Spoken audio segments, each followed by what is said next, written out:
From Rachel, Nevada, we recently reported on a lawsuit filed by former workers at Area 51, the top-secret military base near Groom Lake, Nevada. For years, there has been speculation that captured extraterrestrial craft are tested and reverse-engineered here. Some workers claim that they were exposed to highly toxic chemicals the Air Force was burning in the early 1980s, in violation of state and federal environmental laws. Tests performed on tissue samples from a deceased Area 51 worker found extraordinary levels of an unknown toxin. I sent the profile to some colleagues around the country and other countries, and people said, "What on earth is this?" And I was not in a position really to tell them. Nobody had any idea what this stuff might have been. Now, the White House has stepped in to make sure the public does not find out. The plaintiff's request for information about waste disposal practices at Groom Lake has been denied. President Clinton recently signed this presidential determination, exempting the base from disclosing, quote, classified information concerning that operating location, end quote. The president's action ensures that whatever is going on at Area 51 will continue securely behind closed doors. From Winchester, England, videographer Peter Sorensen has made an unusual discovery while analyzing footage he taped there during the summer of 1995. Sorensen has found that this crop circle is an accurate depiction of our inner solar system, with one startling exception. Earth is missing. What this crop circle has in it is like a beaded necklace of separate circles that represents the asteroid belt. And we know this quite surely because inside of that thing is an area containing the orbits for 4 planets and a sun in the middle. And our own solar system, this is exactly the anatomy of it. The sun, then Mercury, then Venus, and the Earth, Mars, and the asteroid belt. There was Mars, there was Venus and Mercury, but no Earth.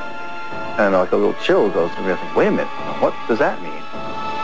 Sorensen believes the crop circle may bear a message about the asteroid THE.VHS, which some astronomers believe is on a collision course with planet Earth.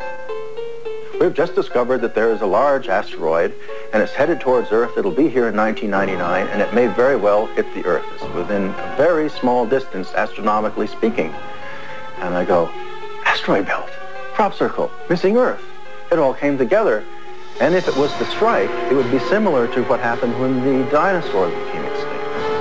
There won't be any life here to speak of afterwards.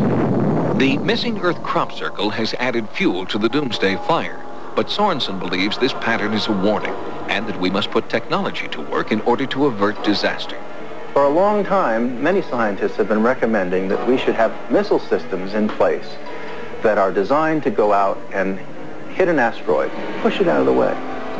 It's a doomsday scenario in some people's eyes, but not in mine. In my opinion, it means we have a chance to do something about it. In the early 1980s, thousands of people were having strange visions of alien creatures, their own abduction, and bizarre medical experiments. They kept it a secret and feared that they were going crazy. But then a man named Whitley Strieber wrote a book called Communion about his own abduction experience. It was a breakthrough for all those people who felt it was finally safe to come forward.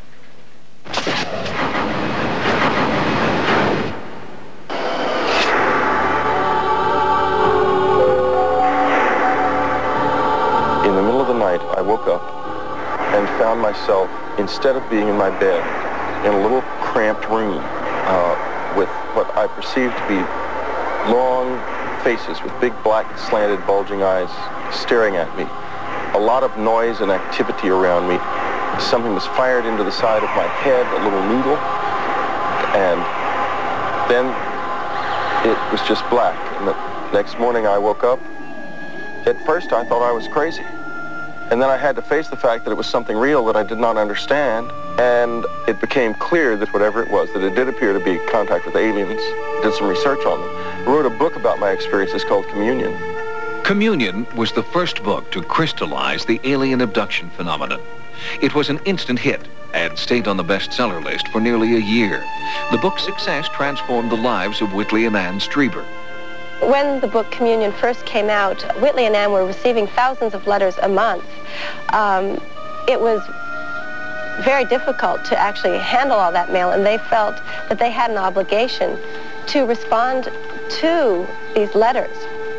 So the communion letter was a response to try to generalize that communication so that we could help people who were writing to Whitley. There was no belief system that was being promoted. It really was like a networking effort. The communion newsletter continues to this day, but the focus has changed over the years. Fear of the aliens and suspicion about their motives has been replaced with an active pursuit of contact, the breakthrough Strieber describes in his latest book. Ed Conroy is a reporter who has charted Strieber's life after communion in his own book and has found that not everyone believes that Strieber is sincere. I got a lot of angry letters from various people who were trying to convince me that Whitley Strieber was emotionally unstable, a pathological liar, but I happened to notice that these letters were coming from people who appeared to be obsessed with vilifying Whitley Strieber. I'm the bad guy all the way around. I am the guy that the skeptics say started the whole belief in alien abductions. And I don't follow the UFO community's holy writ. This is aliens from another planet, etc., and so forth at all. I mean, I don't genuinely know what it is. I just know it's something that we don't understand, and I want to understand it because it happens to me. Many abduction experiencers turned their backs on the Striebers when they began to question the extraterrestrial origin of the phenomenon. But Whitley and Ann continue to pursue contact with visitors they believe are from another dimension. I suspect they've always been here. Many religions have talked about beings like this, many legends, folklore. But I think right now our culture doesn't have a place for them. I think the visitors are here, and some people see them and some people don't. In 1990, the Striebers took up permanent residence in this cabin in upstate New York. It is the same place where Whitley had his very first abduction experience in 1985. It's an interesting place because a lot of people have had things happen back in here, unusual things.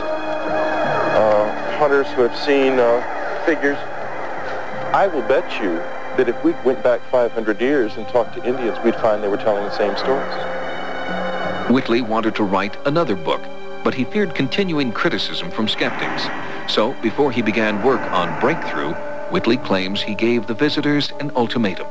If I was going to write another book, they had to show me what they were doing.